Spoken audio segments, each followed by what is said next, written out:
my name is Miss Laura. I work in the Butterfly Preschool and I'm gonna show you the farm animals. Are you ready?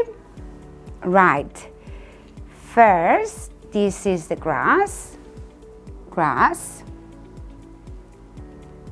This is water.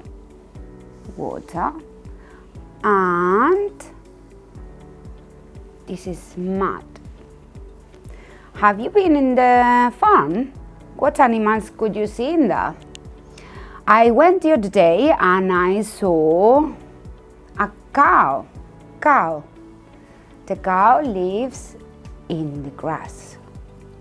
Can you tell me what animal is this?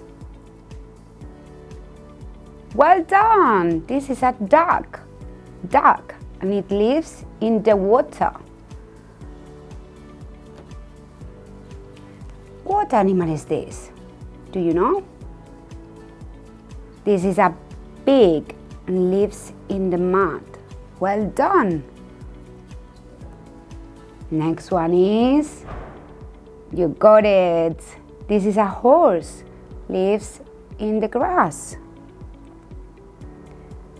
And this little baby is a piglet, lives in the mud as well.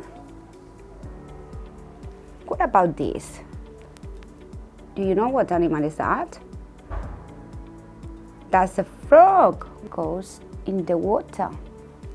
This is the farm animal activity. When it's gonna be summertime, you will go there and see all those animals. Have a look if you can find them.